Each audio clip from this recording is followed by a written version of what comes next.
Panasnya konflik di kawasan Timur Tengah kembali memicu kekhawatiran dunia terutama terkait keamanan jalur pelayaran Selat Hormuz yang menjadi urat nadi distribusi minyak global.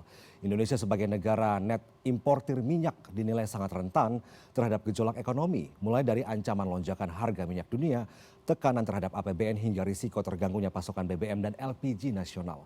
Lalu sejauh mana kesiapan pemerintah dan DPR RI dalam menjaga ketahanan energi nasional di tengah ketidakpastian global ini? Untuk membahasnya telah hadir bersama kita di studio Ketua Komisi 12 DPR RI Bambang Patijaya. Selamat sore Pak Bambang, terima kasih atas waktunya. Kita ingin membahas tentang Selat Hormuz yang merupakan jalur penting di mana ini menjadi jalur krusial bagi pasokan energi dunia ya. Bagaimana Anda mewakili masyarakat tentunya di DPR melihat ketergantungan Indonesia pada jalur ini dan bagaimana juga DPR RI turut memastikan ketahanan energi kita tentang stok BBM, LPG ini sudah aman begitu, Pak Bambang? Ya baik, Mas Victor. Jadi ini memang harus disampaikan kepada masyarakat bahwa apa yang terjadi di Timur Tengah, khususnya di Selat Hormuz pada saat ini, sebetulnya secara langsung terkait dengan pasokan, supply itu Indonesia sudah tidak terganggu lagi sama sekali. Ya, kami sudah dapat pastikan itu. Dari Pertamina sebagai BUMN yang ditugaskan oleh negara terkait dengan pengadaan bahwa per hari ini ya sudah sejak 1 bulan lebih ya sejak ketegangan itu memuncak, Indonesia sudah mengalihkan dan memitigasi. Ya tadi saya cek lagi dari Patra, ini sekarang kalau untuk crude Indonesia dari mana gitu loh. Sudah disampaikan beberapa sumber ya. Bahkan sekarang ini kita melihat bahwa Selat Hormuz itu memang sudah dihindari. Aramco hari ini sudah jalan menuju ke Cilacap itu 1,8 juta barel crude. Nah dari mana? Dari sisi Laut Merah. Jadi per hari ini saya pikir semua sudah melakukan mitigasi termasuklah negara-negara di kawasan itu. Karena sekali lagi ingat kalau mereka masih tetap bersandarkan kepada saluran Selat Hormuz tentu mereka ada masalah. Ya per hari ini kita melihat belum ada itikat baik dari Amerika maupun Iran untuk bagaimana ketegangan ini menurun. Masing-masing kan kita melihat masih mempertontonkan ego dan mungkin strategi masing-masing. Nah, kemudian dari LPG sendiri. LPG juga kita sudah tidak tergantung lagi dari sana. Kemarin kita memang mengandalkan pasokan dari Aramco, sekarang sudah tidak lagi. Saya tanya, dari mana sekarang sumbernya? Kan begitu. Sekarang kita berasalkan dari Australia, ya, kemudian juga Amerika, dan kemudian juga kemarin disampaikan dari Aljazair. Jadi stok-stok terkait dengan LPG pun sudah disampaikan. Kalau kemarin disampaikan minimal itu Indonesia perlu 11 kargo per bulan. Per hari ini ya kita sudah dapat untuk bulan Mei ini 13 kargo. Jadi sebetulnya untuk supply dipastikan aman, clear. Demikian juga untuk crude tadi. Kita kan ada kekhawatirannya. Bahkan per hari ini saya bisa pastikan Aramco sendiri yang merupakan BUMN-nya Arab Saudi, mereka muter nih dari jalur Laut Merah. Jadi saya pikir sudah nggak ada masalah lagi. Karena kita tahu bahwa krisis di Selat Hormuz ini juga semakin menunjukkan adanya kerentanan dunia begitu terhadap energi global dan dipasok termasuk ke Indonesia begitu ya. Kita tahu kalau Indonesia ini adalah net importir minyak dengan ketergantungan impor minyak mentah antara 55 sampai 65% begitu ya dari data. Dan apa yang konkret sudah dilakukan DPR RI khususnya Komisi 12 nih Pak Bambang, karena kita harus mendorong pemerintah terutama eksekutif dalam hal ini Kementerian SDM salah satunya untuk keluar dari jebakan struktural ini. Tadi sudah dikatakan bahwa jalurnya sudah kita ubah nih, tidak dari Selat Hormuz lagi begitu. Ya, jadi kan begini, untuk penyediaan BBM Indonesia ini kan ada 2 cara. Yang pertama adalah bagaimana kita meningkatkan lifting kita, sehingga kemudian dari lifting kita yang meningkat atau bertahan tersebut, itu sebagai bahan supply untuk kilang-kilang kita. Kemudian yang kedua adalah ketika pun ini belum mencukupi, ya kita impor, seperti itu. Nah jadi sekali lagi bahwa apa yang ada di sana itu kita sudah mitigasi. Nah jadi tolong narasinya jangan kemudian dibuat seolah ini kita pasti susah. Enggak, kita udah mandiri. Per hari ini yang mempengaruhi dari Selat Hormuz itu satu, terkait dengan harga crude sendiri, harga minyak internasional sendiri. Memang mau tidak mau ini mempengaruhi kepada cost ya. Tetapi terkait dengan itu Indonesia juga sudah menunjukkan komitmennya bahwa pemerintah menyatakan untuk harga BBM subsidi itu dijamin sampai akhir tahun ini tidak akan naik. Karena kenapa? Subsidi-subsidi yang ditetapkan di dalam APBN itu ada undang-undangnya, dan kita tidak ada rencana merubah itu. Dan saya pikir melihat dari situasi yang ada, semua juga melakukan beberapa upaya-upaya, antara lain penghematan, ya. Kemudian kita juga melihat bahwa bagaimana Kementerian SDM juga mendorong beberapa efisiensi, misalkan juga dari B40 menuju B50 yang dalam waktu dekat akan kita laksanakan. Saya tadi pagi bertanya kepada Dirjen EBTKE, Bu Dirjen, ini bagaimana situasi terhadap rencana kita menuju kepada B50. Disampaikan bahwa Kementerian SDM sudah melakukan uji coba kepada 6 bidang, ya, antara lain otomotif, kemudian kereta api, lalu kemudian perkapalan, kemudian juga pertambangan dan seterusnya. Dan uji coba ini berjalan dengan baik dan sudah dimulai pada bulan Desember kemarin.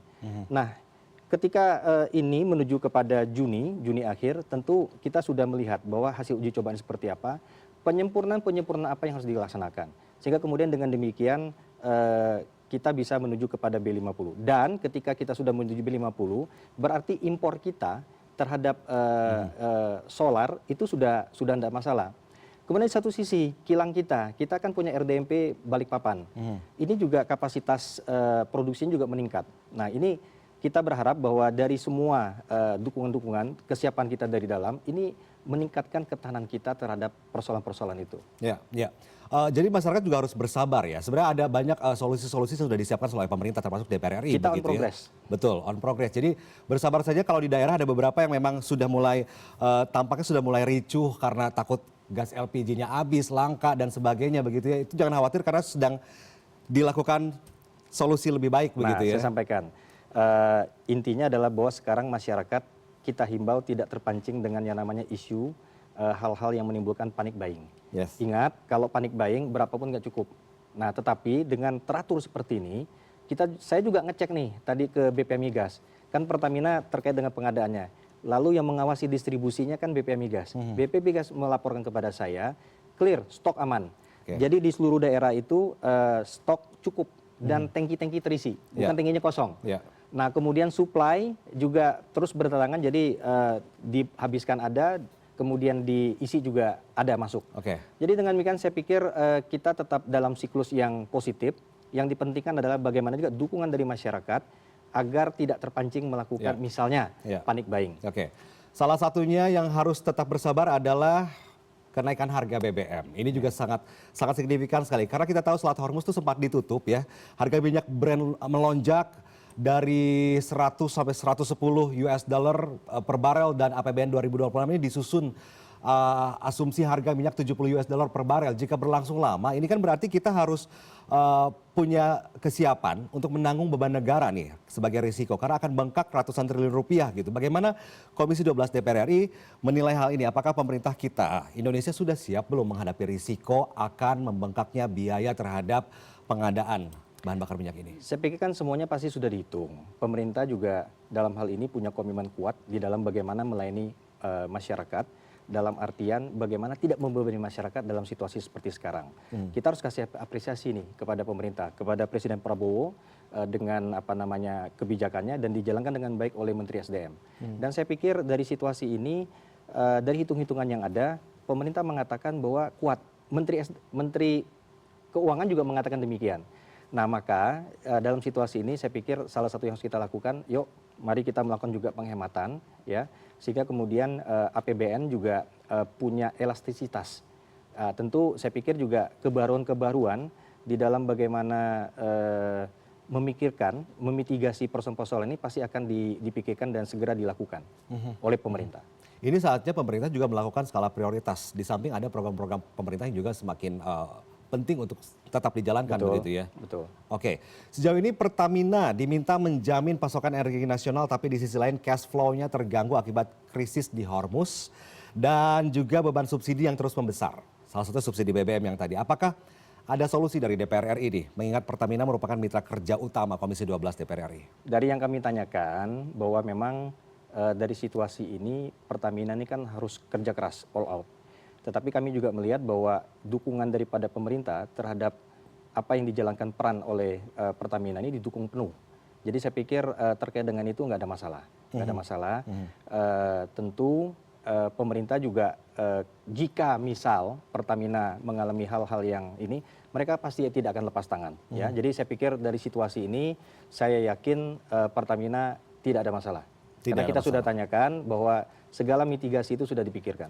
Oke, kita akan membahas tentang bahan bakar berkelanjutan. Eskalasi di Hormuz ini kan memunculkan argumen bahwa Indonesia ini kayaknya perlu deh memperpanjang usia produksi energi fosil termasuk batu bara demi keamanan pasokan jangka pendek begitu. Tapi ini jelas bertentangan dengan komitmen iklim kita. Dari posisi Pak Bambang dengan teman-teman lain di DPR RI Komisi 12, mana yang Anda prioritaskan? Ketahanan energi hari ini atau komitmen net zero untuk generasi mendatang? Net zero emission menuju Indonesia, peta jalannya itu kan menuju tahun 2060. Hari ini adalah masalah hari ini. Jadi saya pikir semua yang harus kita lakukan adalah yang terbaik bagi kepentingan Indonesia itu sendiri. Dan hari ini tidak ada salahnya dengan misalkan kita optimasi sumber daya kita terkait dengan energi fosil. Karena kenapa? Seiring sejalan dengan itu kita juga harus memikirkan namanya fleksibilitas. Dan kepentingan negara pada saat ini jauh lebih penting. Tetapi tentunya apapun yang kita lakukan itu tetap mengarah kepada net zero emission. Ingat misalkan terkait dengan kita ini kan bukan hanya semata-mata untuk BBM saja. Net zero emission kita ini kan banyak yang ingin kita capai. Misalkan bagaimana penghematan emisi karbon dengan sumber-sumber energi power plant yang kita akan kembangkan dari PLTS, kita akan kembangkan dari air, dari surya dan seterusnya. Nah ini kan menunjukkan komitmen kita. Jadi sebetulnya semua on progress dan kita bisa lihat peta jalan daripada bagaimana negara memperhatikan net zero emission itu dari RUPTL. Jadi sisinya jangan hanya melulu dari BBM saja, tetapi juga dari kelistrikan juga kita harus perhatikan. Ini harus holistik. Ya, jadi dari peta jalan yang ada dari RUPTL, kemudian juga bagaimana Indonesia ingin optimasi terkait dengan penerimaan negara dan seterusnya, saya pikir ini berimbang, ya berimbang. Dan ini masih sesuai dengan peta jalan kita menuju 2060 net zero emission. Oke, terakhir Pak Bambang, ini sebenarnya pertanyaan rakyat mungkin rakyat kecil juga sangat bersuara begitu ya. Mereka ingin, masyarakat kita ingin segera harga BBM ini kembali dong turun begitu ya. Tapi kita juga harus bersabar begitu. Pesan apa yang bisa Anda sampaikan kepada masyarakat kita yang Anda wakili di Komisi 12 DPR RI begitu terkait stok bahan bakar minyak dan juga LPG ini, karena kita rupanya harus bersabar. Pemerintah sedang berupaya mencari solusi bagaimana caranya untuk segera menormalisasi tekanan ekonomi global yang saat ini terjadi akibat perang di Iran dengan Amerika Serikat. Ya, jadi ini mungkin dari situasi yang ada ini seperti yang Anda sampaikan, kita akan ada new normal nanti. New normal ini seperti apa? Mungkin harga minyak dunia juga akan ada satu titik keseimbangan baru. Nah, tetapi situasi ini tentunya akan mendorong kepada yang namanya percepatan transisi energi. Masyarakat cerdas, masyarakat bisa menilai bahwa sampai satu titik ketika mereka harus melakukan konsumsi atau belanja, misalkan kendaraan baru dan seterusnya, mereka mungkin akan berpikir, nih kalau gue pakai mobil BBM apa adanya, kayaknya bakal berat nih. Jadi kepilihannya apakah hybrid atau mungkin EV. Nah, sampai di sini Indonesia sudah mempersiapkan dan memikirkan semuanya, ya. Terkait dengan bagaimana kita mendukung terbentuknya ekosistem electric vehicle, kita sudah mulai dengan hilirisasi di bidang nikel dengan mendorong pendirian investasi di bidang baterai EV, ya, baterai. Nanti bulan September ini IBC Indonesia Battery Corporation itu akan mulai launching produk pertama mereka. Ini merupakan kerjasama antara Antam dan beberapa BUMN lainnya membentuk IBC. Lalu IBC bekerjasama dengan CATL. Ini salah satu produsen baterai yang terbesar di dunia. Dan ini kapasitasnya sekitar 9,6 gigawatt hour. Sehingga kita lihat ini sungguh luar biasa karena 1 gigawatt hour itu akan setara dengan produksi 10.000 EV. Nah, ini merupakan salah satu komitmen mendasar yang sudah dilakukan oleh pemerintah dan kita memberikan apresiasi. Sehingga dengan demikian kita akan melihat bahwa pemerintah bukan hanya menghimbau masyarakat untuk bagaimana memikirkan efisiensi kemudian melakukan transisi energi, tapi juga pemerintah mempersiapkan industrinya, mempersiapkan investasinya, bagaimana kemudian kita bisa juga transisi energi secara menyeluruh dan mendasar. Nah, kami cukup optimis, kami memberikan apresiasi kepada pemerintah bahwa seluruh hal terkait dengan transisi energi sudah dipikirkan, dan kemudian itu kuncinya kepada hilirisasi. Ya, jadi dengan demikian apa yang terjadi pada Selat Hormuz pada saat ini memang pada akhirnya kita harus bisa menerima. Mungkin akan ada new normal kepada harga, tetapi ini akan menimbulkan situasi yang kita sendiri sebetulnya sudah antisipasi gitu. Jadi saya menghimbau kepada masyarakat jangan khawatir. Kami di DPR kami sudah cek terkait dengan stok BBM, ya, terkait dengan pasokan baik itu kilang kita, baik itu lifting kita maupun pasokan dari luar, itu semuanya sudah diatur dengan baik, dan ini saya pikir pemerintah sudah bekerja yang terbaik, dan untuk itu saya menghimbau kita perlu dukungan juga dari masyarakat. Jadi disiplin, jangan melakukan panic buying. Kemudian satu hal lagi, kepada pihak tertentu kita tidak bisa mengingkari. Ada juga mungkin orang yang memanfaatkan situasi ini dengan disparitas harga yang tinggi ini, melakukan misalkan penjualan BBM dan seterusnya, penyalahgunaan BBM. Dan kami berharap ini lebih baik tidak usah dikerjakan karena ini sangat membebani bangsa dan negara. Oknum. Dan ingat, kami di Komisi 12 menyampaikan dan menyarankan kepada BPH Migas dan juga kepolisian bahwa jika perlu penyalahgunaan BBM ini ya kita tuntut dengan undang-undang tipikor, tindak pidana korupsi. Karena kenapa? Memang mengambil margin yang tidak seharusnya. Seperti itu. Sehingga ini akan menimbulkan efek jerak. Dengan demikian orang tidak berpikir gua kalau kena tangkap nih udahlah paling ditahan sebentar aja ntar juga lepas. Tidak begitu. Jangan begitu. Jadi kita harus ada efek jerak sehingga dengan demikian hukum ditegakkan. Pengawasan akan lebih dioptimalkan. Bersama-sama kayak kita bisa keluar dari zona yang tidak nyaman ini begitu ya. Masyarakat bisa bersabar, berhemat energi.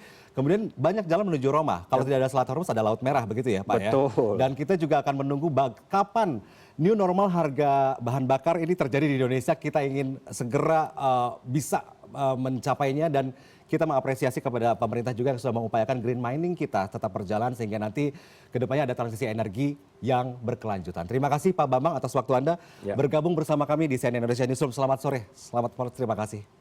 Thank you. Thank you Pak Bambang.